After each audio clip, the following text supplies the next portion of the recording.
But it's wonderful to see so many people out here, and and we are always excited to talk to people about solar energy and the importance of investing in renewable energy and looking at all the benefits that come along with it. We have a lot of great contractors in our area, and so I'm really excited that we can bring Bill Bender from Solaflect. He's the founder of Solaflect Technologies, Solaflect Solar, to come and talk about the technology itself.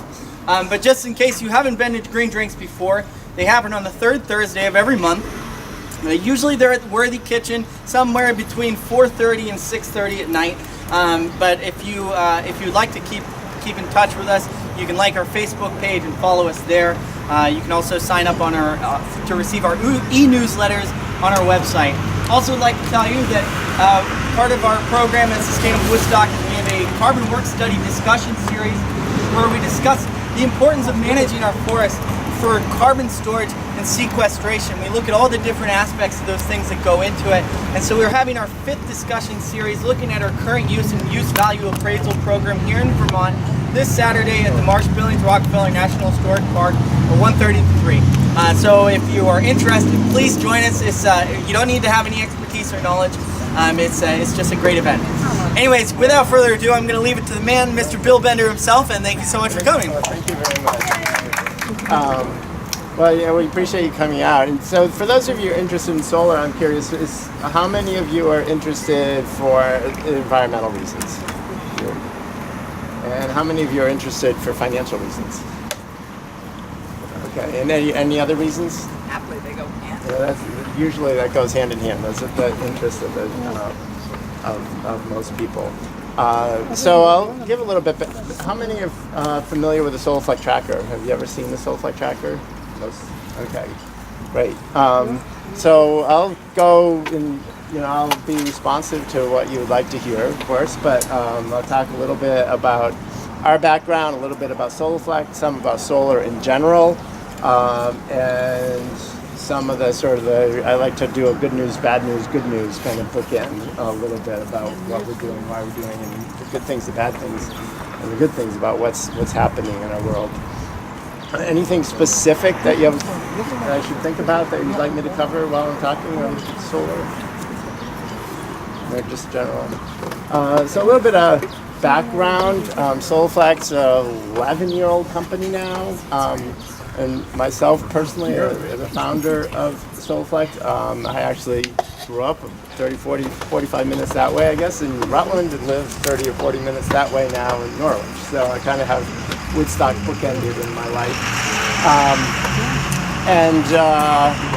Oddly enough, I'm not actually an engineer by training, but I did take solar energy engineering decades ago.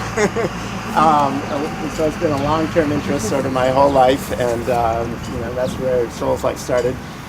In our early years, we got $2 million awards from the Department of Energy, what's called the Sunshot Program, and that's a kind of interesting program. It was started in 2011, and it was modeled after John F. Kennedy and the moonshot.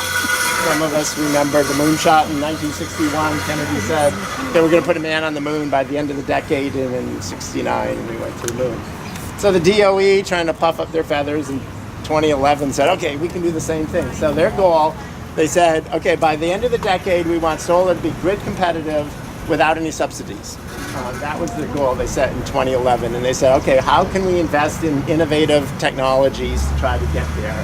And that we, if you've seen our tracker, and I'll talk a little bit more about that, we saved about 1,000 pounds of steel compared to some traditional designs, and so that was interesting enough to them. They said, there's an innovation that we're interested in. So we got 2 different awards that helped us with the design.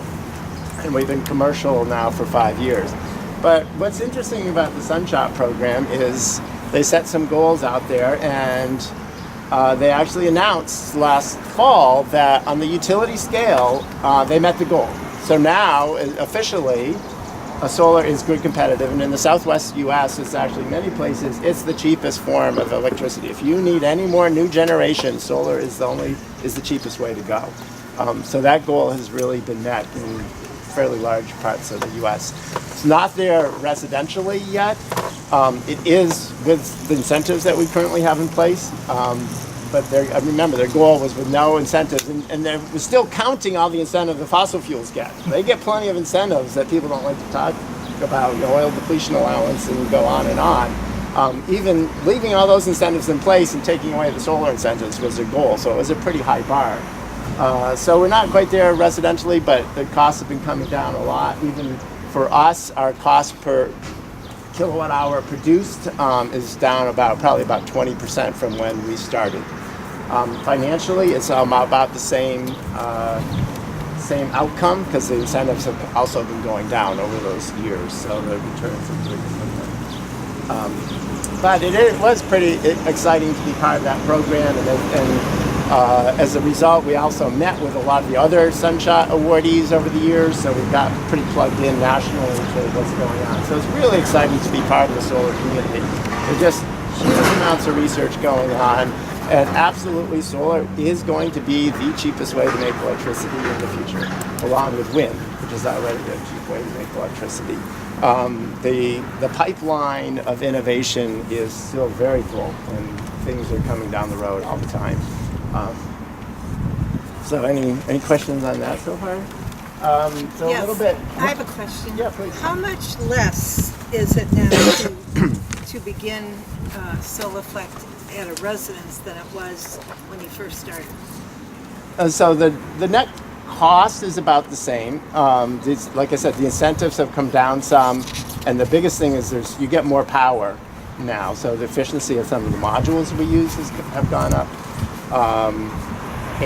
But our own goal is that same goal. I kind of got brainwashed by the Department of Energy, right? So we internally, that's our goal, is to be grid competitive with no subsidies. So that's everything we do. We think, okay, how do we get rid of some costs here and here and here, and that's part of our engineering program. To some extent, we're relying on the modules getting more and more efficient, which they all continue to do.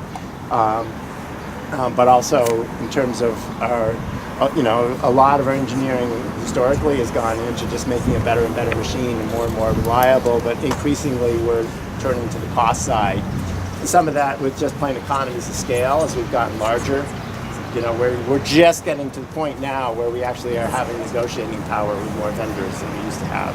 And so that in itself is going to be bringing costs down over time.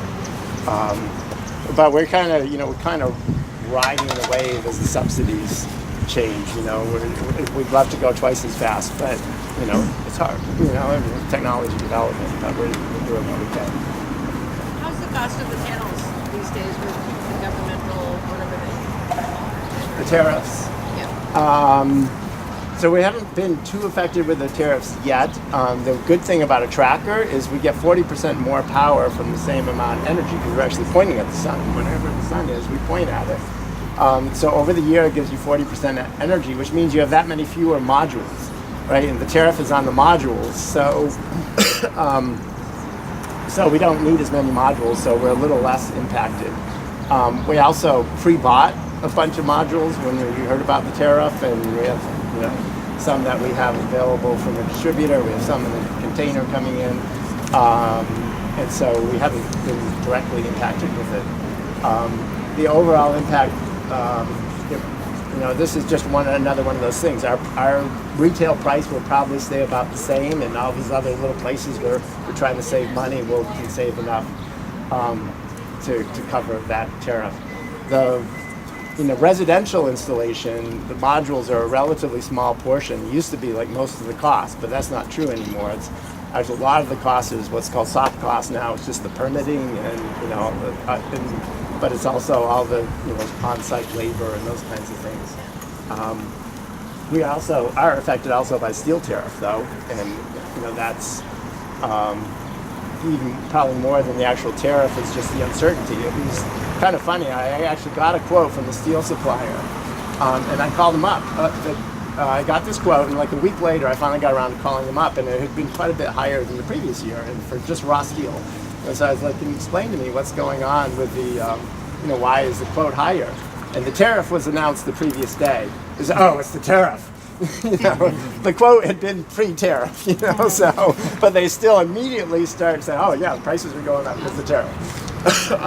So that's just part. So it makes it purchasing and everything more uncertainty. It's harder to plan. So that's probably the biggest impact is it makes our planning wise. Most of the panels come from China. Is there a forecast to begin making them in the U.S. again? Will the tariff affect that? What do you think about where they're made? Probably no, they're not. A lot are mostly made in Asia, but there's a lot are like in Malaysia and other Thailand, and not necessarily China. And a lot have some value-added component in the U.S. But the vast majority, 98+% or something, are made overseas. That probably won't change in the real short term. The sadder outcome of it all is what people don't realize. The U.S., we're almost a quarter of the world's economy. We're only about 10% of the world's solar market. So we're actually a small player for the solar. Solar is going to happen with or without the United States. And all that this really does is make companies like us have harder staying abreast of things. It makes it harder for us to stay abreast of the technology, and ultimately we'd like to be able to export our tractors around the world, right? This is a test market for us. But it gets harder and harder to do that when the U.S. is sort of put into this kind of side corner. And actually, sometimes it is hard for U.S. companies to get the newest technology. It goes to Australia and South Africa and the Middle East, and a lot of and this is even more frustrating as a technology company.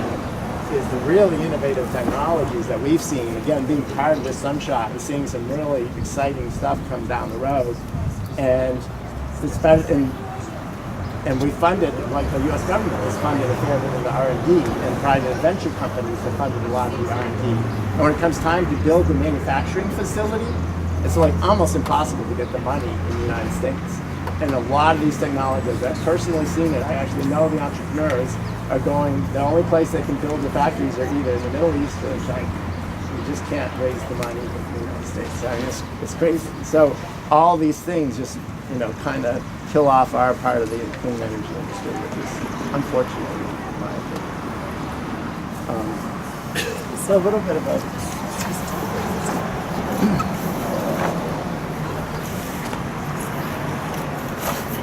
so this is what we do. This is our tractor, if you have, most of you have seen it. So our innovation really that's unique is that the suspension structure. So there's a set of cables in the front, a set of cables in the back. This is it's a big, about the size of an apple tree. It's, it powers a house. It's kind of a big barn door you're holding up on a windy day, right? So there's a lot of force on these things. So traditionally you'd have big steel beams that are literally like this big behind it to hold everything up and to keep it stiff and rigid. But just like a truss bridge, you can't build a truss bridge, a Golden Gate truss bridge. It would fall into the ocean from its own weight. It just physically, you can't do it. Suspension bridges are inherently much more material efficient and can span a much larger span.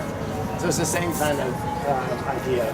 We literally replace 1,000 pounds of steel beams with 7 pounds of cables. So the set of cables in the front, set of cables in the back, it's all tensioned all at once. It keeps it very taut and rigid and structurally very efficient. Is there any maintenance on that? Do you have to tighten the cables periodically? No, we've never tightened cable. Our oldest commercial machines are 5 years old now, and we never tightened any. So they're all, when we manufacture them, we pre-stretch them, and we get rid of this thing called constructional stretch.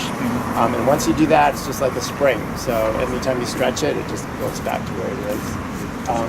But it would be easy to do if we had to. We've designed it so it's possible that we have to. Anyway, that is what we do. One of the big side benefits of this that we've discovered over time is just the aesthetics. People think it looks pretty cool. When you look at it sideways, it's only the modules are 2 inches thick. That's all you see.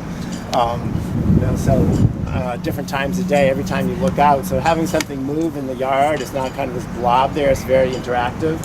So one of my favorite things to do when I'm at a trade show with a solar conference and I'm talking to some others, like a rooftop installer, for example, And I say, oh, how many of your customers have named their solar system? And they just look at me cross-eyed, like, what are you talking about? Like, who names the solar system up on your roof? Nobody, right? We have a significant number of customers that have named their tracker. It engages people, especially kids, and they call it, what are some of the names? There are all sorts of different names. But Apollo is one. Apollo and Robo. So it is engaging because it always moves. On a cloudy day, it's still pointing at the sun, so you kind of know where the sun is.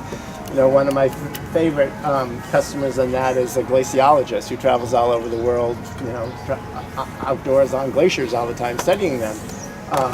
So definitely an outdoors person who's very familiar with, the outdoors, the path of the sun or whatever.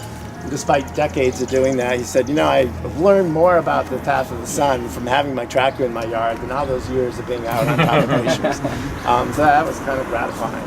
It was, and it's different times a year. If every morning you're brushing your teeth and you look out the window and you haven't looked for a week, and suddenly, if it's March or September, the thing has just suddenly moved a whole lot. You're like, whoa, what happened the last week? You said, oh yeah, it's it's almost the equinox, and so the sun's moving really fast. So that's the thing we really like. The king post, is that what you call that one? Sticking out? Yeah, well, yeah, essentially, yeah. And it's literally pointing at the sun for you. That literally points at the sun. Yeah, exactly. That's cool. That is, in fact, how we actually align it. Is we just get rid of the shadow, then we know where it's going. And some of you, if you haven't seen it yet, we have one right on the middle of Dartmouth campus. So kind of, I actually went to Dartmouth as well, as well as growing up in the region. And this was the first solar or renewable on the campus, basically since I was a student there. And there's something on one of the Thayer roofs that's 25 years old or something, but you can't see it anywhere. And this was kind of the first token, like, we got to do something. So they put a tracker right in the middle. There's still a long ways to go.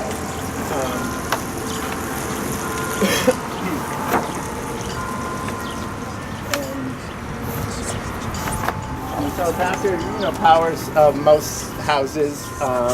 This one is a family that actually, they have 3 trackers, and it's a mother and some sisters, and they live in different places, and they all put them in their sunniest family member's yard, and then it goes out to the different houses from there. And then we do have some customers, if you have a lot of teenagers, or an older house, then sometimes people have 2 trackers or 3 trackers. How much do they cost? So they're, well, we'll get into that a little more at the end. But the net cost is about $14,000. And how far can it reach? Yeah, how far is from the panel? Can it provide? About in your yard, it can be 500-600 feet from your house pretty easily. We have some that are farther. I don't like to get too much farther. Does it depend on the size of the tracker? They're all the same size. They're all the same size. You can get different modules, so some are different amount of kilowatts. Depending upon, you get higher, wattage modules, more expensive, of course. So a little bit about why I do this and why we as a company do this. Unfortunately, in this part of the world, we don't have a whole lot of climate denial, so most people kind of believe the science about climate. But having grown up in Vermont, I can personally say, did anyone else grow up here? Would you agree that winters are different than when we were kids? And I'm kind of a data person, so I've actually gone and looked at some of the data myself, and just, there's a lot of online data you can look. So, for example, if you look at the top of Mount Mansfield, and being a winter sports person, having grown up here, I like snow. If you look at the weather data on the top of Mount Mansfield, when I was a kid, it basically never stayed above freezing all day. And it was literally either 0 or 1 time per year that it would be above freezing all day long. Yeah. Now it's about 5 or 6 days on average every winter. And the number of days where it would get above freezing at all was very small. It was mostly just was below freezing all winter for the winter months, and now it's, I forget off the top of my head, but it's like 20 to 30 days. I mean, it's a really dramatic difference, and that difference between being below freezing and above freezing for winter sports people is really dramatic. It really changes the nature of the snow, and so you really notice it if you're an outdoor winter person. But what also has happened in my lifetime is basically, if this was the climate when I was a kid, okay, this was where Vermont was. Where we are today is our climate is equivalent to what it was in New Hampshire when I was a little toddler, right? So our climate today is similar to Pennsylvania's climate some number of years ago, right? And the projections are it's going to keep going. If on our current kind of path, if we just say, no big deal, we just keep burning fossil fuels like crazy, it's going to get almost to the border of Tennessee and Georgia. And so if there are not things down there that you like in Vermont, they're not going to be here for our kids and grandkids. Things like moose. Are there any moose in Tennessee? Or maple trees? Or maple sugaring, a lot of these things. And there also, not only are some things going to disappear if they don't exist down here, but we're going to get some other things like ticks with Lyme disease, for example. Those things are moving north at the same time that moose are moving north, so are the ticks. So it's pretty dramatic. We can, if we take some rapid action now, which we're not really taking rapidly enough, but we can sort of head it off and end up sort of in Ohio, where at least they do have winter of some sort. Does that make sense? It's pretty dramatic now. And even if you pay attention to how many people get some kind of regularly see climate news, do any of you see climate news on a regular basis with Green Drinks people and couples? There's some really good newsletters out there, and the New York Times has one, Daily Climate, there's lots of information. There's still a lot of governmental information on some of it's getting taken down, but the National Academy of Sciences, NASA has a great website on it. A lot of dramatic things have happened just recently. So last month was the first month where we've been averaged about 410 parts per million of CO2 in the atmosphere. 410. Parts per million of CO2 in the atmosphere. So the long-term baseline is probably around 280. You've heard of 350.org saying 350 should be our goal. Well, we're 410. We've blown by 350. The idea is to kind of get back there. But we're blown by it, and we're still rising rapidly. It hasn't been that high ever in the last 800,000 years. The long-term average is more like 280 or something. So about 50% above it. Probably it's gone up about a quarter in my lifetime.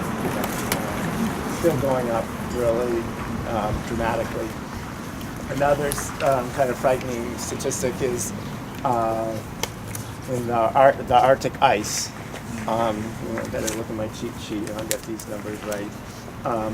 So 35 years ago, about 25% of the Arctic ice is in the Arctic Ocean, which used to all be ice covered. About 25% was more than 5 years old. And eventually some of it kind of goes out by Greenland and melts out in the ocean or in the Pacific, so it kind of drifts around and eventually. But still, 25% of it used to be more than 5 years old, and less than 40% was a year old. That was 35 years ago. Now, there's almost it's like 2% is 5 years old. So we've gone from like 25% to about 2% that's 5 years old or older. And over 60% of it is less than 1 year. And in fact, there is less and less ice most winters. A year or two ago was a record low. But this past year was a record low in terms of the old ice. And some people predict that sometime between probably 2030 and 2040, summers will be ice-free in the Arctic. So you can go on your cruise up there. It's going to be awesome. So anyway, the climate's really changing fast, and for our kids and grandkids, their life in their lifetimes, there's going to be really dramatic changes. And maybe we'll all adapt to them. Some of them could be fairly fast and fairly dramatic, and some of them moving, some really like you know, Iowa's really good at growing corn and soybeans, you know, and north of there might not be as good. They have different soils. And the other thing, you can go up there, you're on the Mississippi River. You go a couple hundred miles north, you're not on the Mississippi River anymore. It's one of the big advantages of why Iowa's a breadbasket of the world.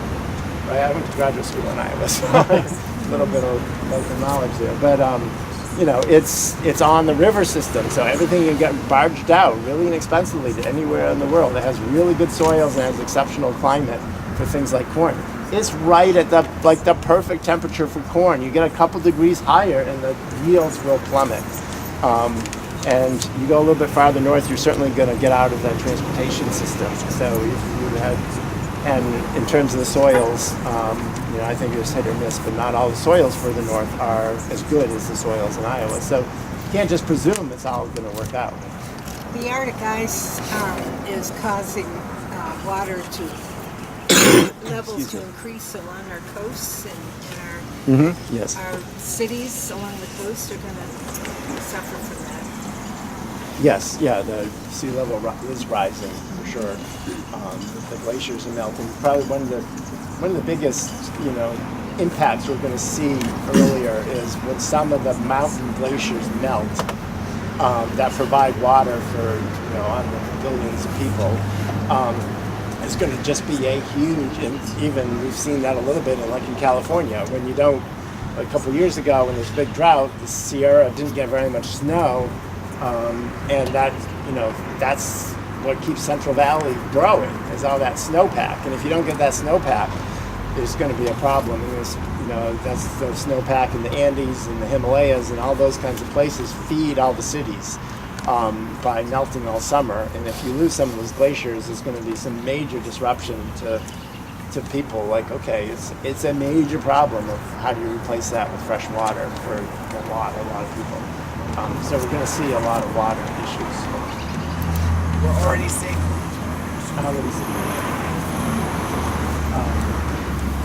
But some good news. So little teensy Solaflect Energy here working on our technology. We've already produced over 5 gigawatt hours of electricity. So, you know, in the grand scheme of things, it's not a lot, but it's, you know, it's something. It's enough to power all of Vermont, everything in Vermont, ski areas, businesses, Burlington for about 8 hours. So that's what we're up to. We're working on getting to a day. But, you know, our team with the production, we're not, but that number keeps going up and up and up as we get more travelers in the ground. And that probably would power Woodstock for something like 3 months or something. In our hometown, something we're really proud of, we started in Norwich, so of course our oldest trackers are all right there. We started locally and we've been sort of slowly moving out in a very measured way. You know, it is a complicated piece of technology, right? We're pretty proud of the technology that's gone into it, but we also wanted, in the early days, we kept them close by to make sure we could, you know, keep our hands on them and keep improving them and working on them, learning from them.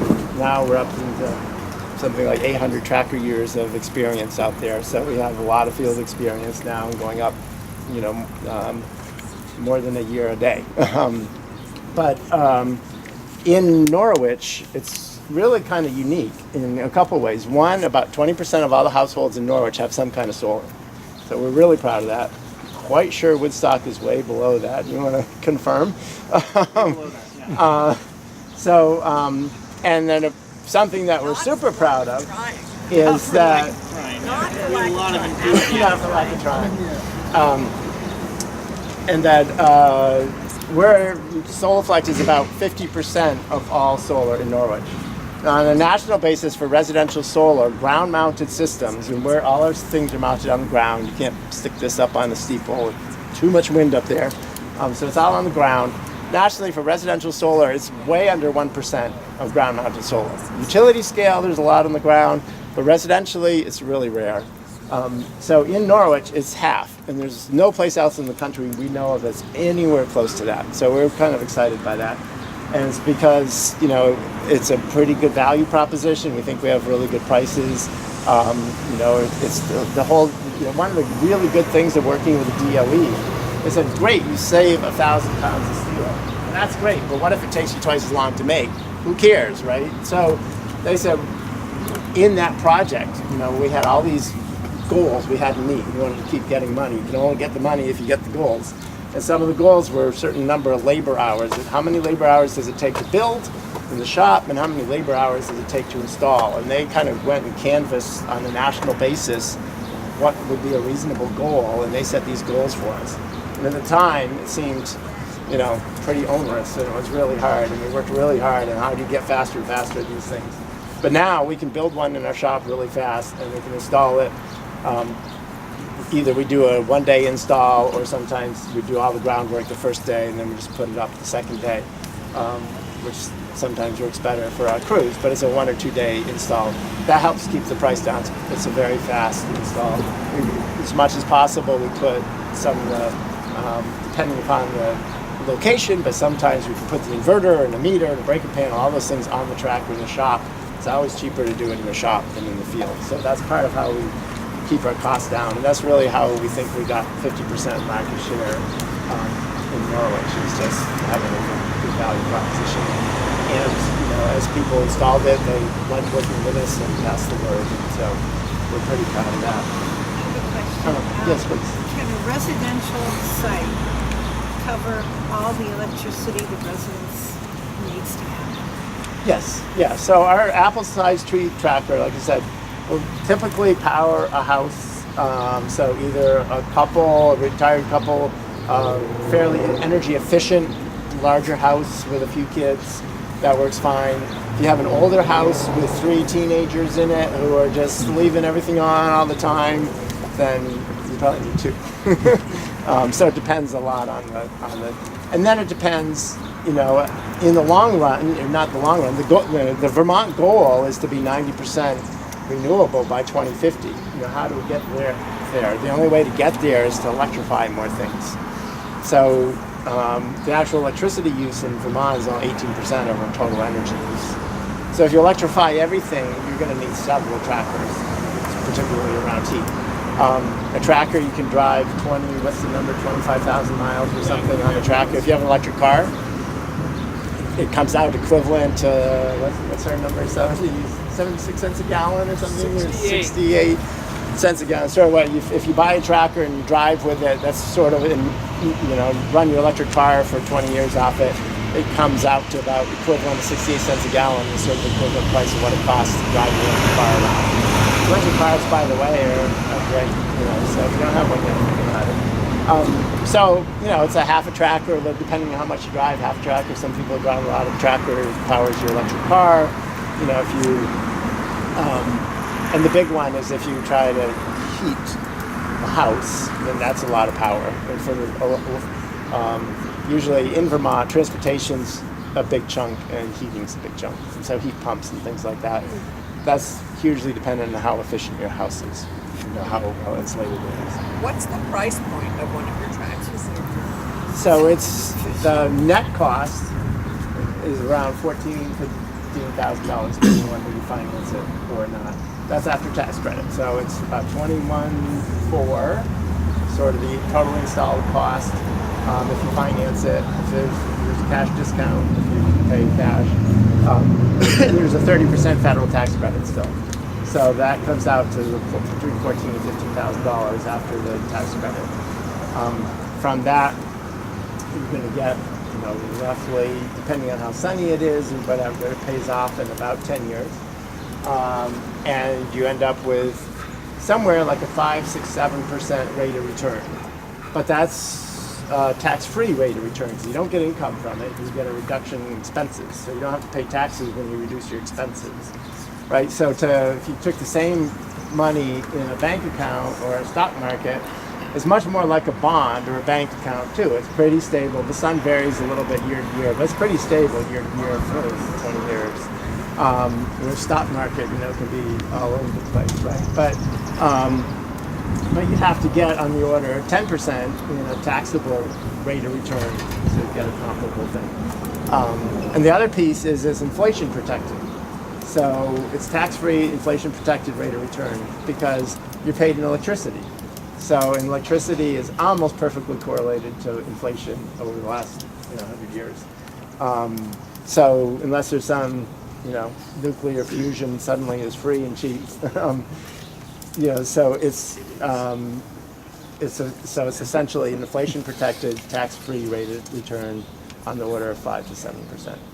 It's hard to find a better place to put your money from a financial perspective. So it's not granite countertops? I thought that was such a great investment. Well, no, but I'll get back No to return that. on investment of a granite countertop. How much space is required indoors for the equipment? And also, do you have to upgrade your panel? And does your team do all the work, or do you have to hire a separate electrician for that other work? So we organize everything. We do use some vendors for some of it, like an electric. We always have a master electrician that actually ties it into the house.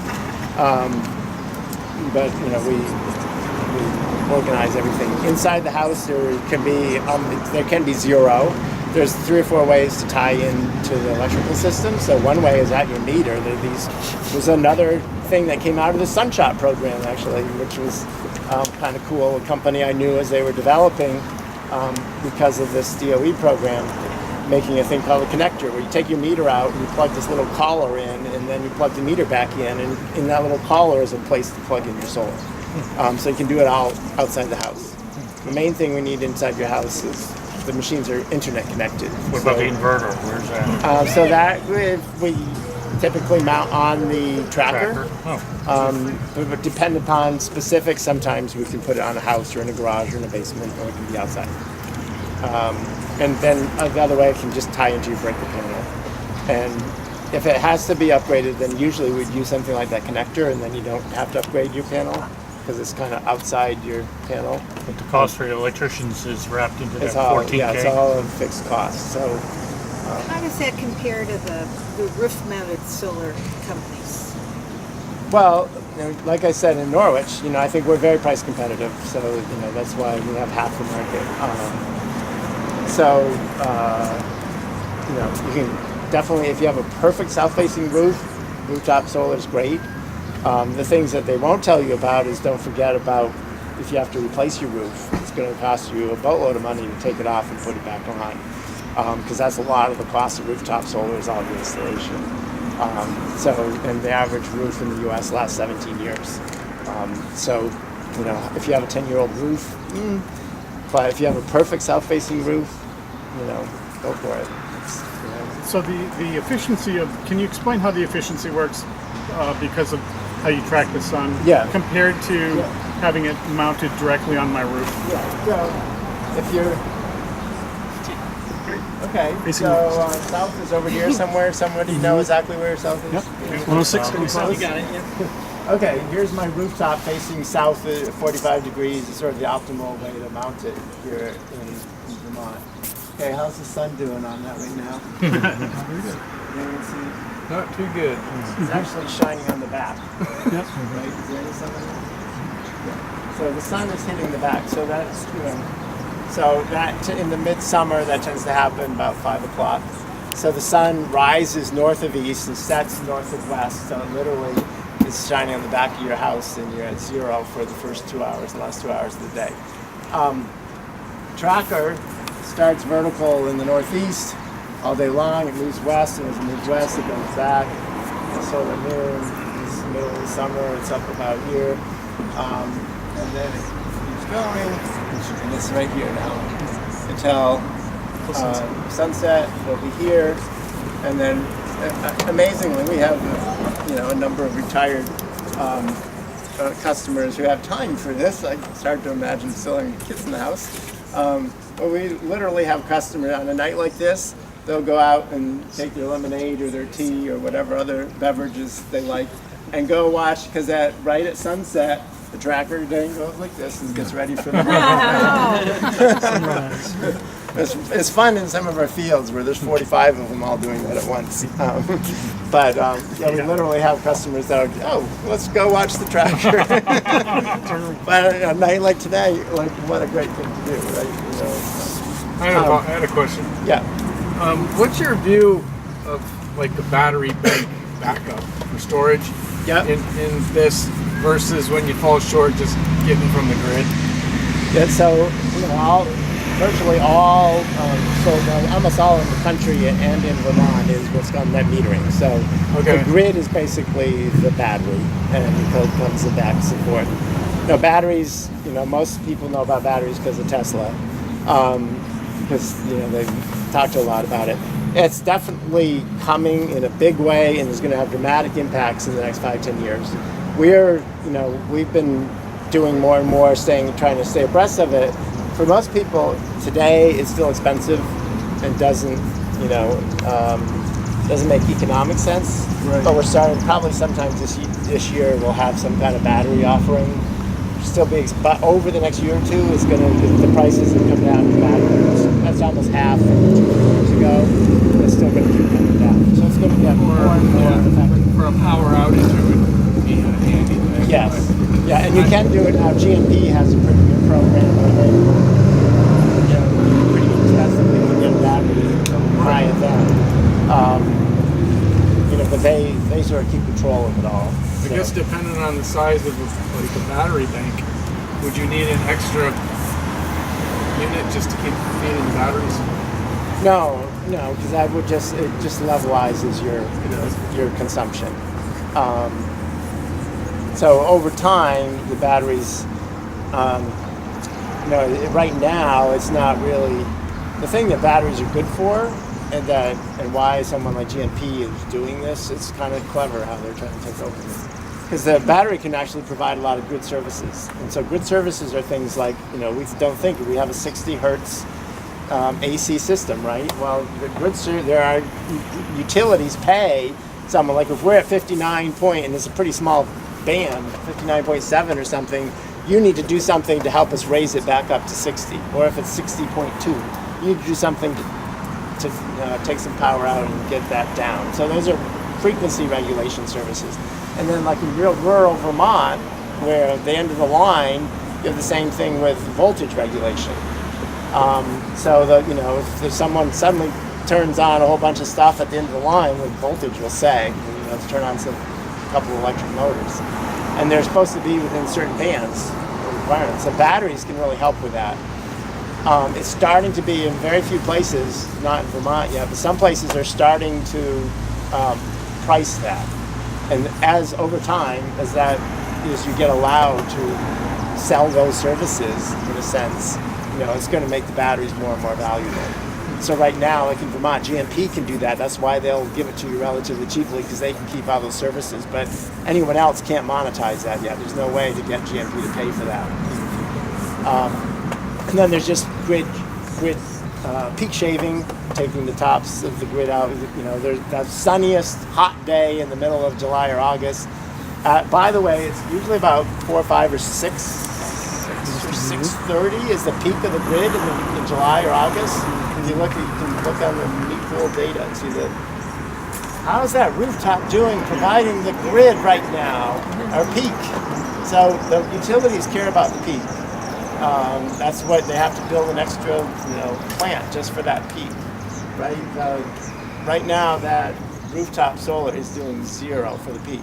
So actually, the PUC, in Vermont, just lowered the rates 5% as of July 1st, by the way. So sign up before July 1st. The value of your solar will go down 5% if you sign up on July 1st. Sign up by June 30th. But the GMP comments on that was that as we're getting more and more solar, there's more of an issue on the peak, and this is why right here. So we raise our hand and say, what about the tracker? We're right there. We're probably 90% power right now. Even with the sun that low, we're still pretty high on the power curve. So we're contributing into the peak. So you see these things more in California, where this starts being peak pricing based on peak and things like that. That's when the tracker will be more useful. So in your life of your tracker, you're very likely to see things like time of day pricing and things like that come back, which we used to have a long time ago. They're starting to come back. The tracker helps with that because you're producing during the peak almost always. In a place like Phoenix, solar is actually 100% reliable for the peaks in Phoenix. It's actually or more reliable than a coal plant. to have solar outside of Phoenix, because you never have a peak in Phoenix without the sun shining, because it's because of air conditioning. So it depends on where you are. But the batteries, the value of the battery is sort of the same thing. There's no way to get that money right now other than we can get it through GM. But over the next few years, it's going to be a very exciting time. You know, you might want to just think about that. If you put in solar, just think about it. It's not too hard to integrate it. You know, the technology is getting easier and easier to integrate with the existing solar system. So you probably would wait a year or so on that one. Let the prices go down a little bit more. It'll push it in first. I was just wondering how much clear land area is required for each. So, I mean, size of an apple tree, so that's all you need. It's a question of solar access. So, you know, here would not be very good. Just cut that in tree Vermont, we're not Kansas, so you never like maybe get... 30-foot diameter? No, I mean, you want to... So the people worry about the south. The south is actually less of an issue. The sun's never below about 22 degrees above the horizon. So we'd actually, other than the peak of that building, but the other long roof line there, if we had a tracker right here, we'd see over that almost all winter. And we'd certainly see over that in the summer because the sun is high enough. More of an issue for us is east and west. Because like right now, if we can see that sun, we can get that power. But in Vermont, you're always from the sun. But so we have a little measuring device that has a camera in it with a fisheye lens, so it takes a picture of the whole horizon and actually predicts the amount of shading you get very accurately. So that's what we call a site visit. We get free site visit. We can come out and walk around, and sometimes Cody does a lot of those for us. David here as well. Yeah, David. And it's sometimes surprising. I haven't done a lot of them lately, but I've done a lot over the years. And you kind of think, oh, this is where the solar should be, and sometimes it's kind of surprising that over there actually can be better. So you kind of have to look around a little bit. But the big advantage of the tracker is we can go that 500-600 feet. Could go more. Don't try to avoid it. So it gives you, if you have, there might be a field on the other side of a rock wall or something, and we can put it there and get solar access. And then how high up? Is it always a standard height? Mostly. Typically we go 3 feet off the ground, and that's just so it's never snowplow. If we go like right in the spine, if you go another 20 miles that way, past Bridgewater somewhere, you might want to raise it a little higher. But right in the spine of the Green Mountain. Well, in the old days, you could get 5 feet of snow. It doesn't happen much anymore. But we don't want to be a snowplow. So that's what we try to avoid. You don't want it, you always want to be above the snow. So what was your question? So as the efficiencies improve, how hard is it to upgrade these panels or the equipment? Upgrading the panels is not hard. But it's the cost of the panel. So it doesn't make sense to have a sort of quantum leap. So over a year, 2, 3, it probably doesn't make sense. With 10 years, it may well make sense. The other thing, especially 10 years in Vermont, is probably a cutoff point, because one of the ways the rules work is if you do that, then you kind of have to, if you have to upgrade your inverter, if you upgrade your panels, you're fine, and you can often do that and still keep the same inverter. If you upgrade your inverter, you sort of trigger a review by the Public Utilities Commission, and you basically lose all your rates that you had, and the rates keep getting worse and worse and worse every year. So basically for the first 10 years, and then the next 10 years is a different set of rates. But those incentives in the first 10 years, you probably don't want to get rid of until fairly late in that 10-year period. What's the warranty on the equipment? We have a 5-year equipment warranty. The solar modules is a 20, depending on the type of models. The solar panels are how, what's the warranty on the panels? Yeah. Is how much? 20 or 25. 20 years, 25 years? They actually have a weird thing that I've never understood. I've never gotten someone to really. They have equipment. What is it? Materials and warranty of like 10 or 12 years, and then a power production of 25 years. So the So panels that- will So they produce can fall electricity. apart and lay on the ground and still still make produce power. So it's warranted to produce power, but it's not warranted to actually stay together. But nobody will tell you that either. So, So I think it's fair, Bill, to say that we're in transition. We're somewhere between our old technology and our new technology. And anytime you look at evolution in industry, Right. that transition, the longer you can spread it out, is the less bumpy the transition Right. is. What we're trying to do is compress a lot of Yes. transition in a very short period Yes, of time absolutely. because we haven't invested in it, and Right. Reagan stopped it years ago. Yes. And it's like Niagara Falls then. You've got a big transition in a short period of time, a lot of turmoil, a lot of disruption. And it's, I mean, the math works, solar works. Right. Those of us that can afford to do it really should do it, because all it does is make it easier for the next person. So Bill, it's 6:30. I said we'd end around 6:30. What's the best way that people can get in touch with you guys and follow up with more questions later Yeah, on? absolutely. Contact Cody or Dave, and we can happily, if you put your name down, if you're interested, we do free site visits. So we can come out, check out your property. And When did the Yeah, incentives go away? well, they get reduced on July 1. So the PUC just like a month ago announced that on July 1, the sort of basically the value of the solar you get goes down 5%. It took a penny a kilowatt hour, basically, what you get, because you still get a little bit of a bonus for solar. We signed It's up going down. for that, but not built yet. It's still. Yeah, it's still. Correct, yeah, so long as you're in on paper, you actually have quite a long time to complete installation. So to get ahead of it, it takes about 10 minutes to do paperwork. That's it. And then it goes down again a year later, another 5%. Yeah. So I have a tracker in Hartland, and if anybody is thinking about it, would like to see one.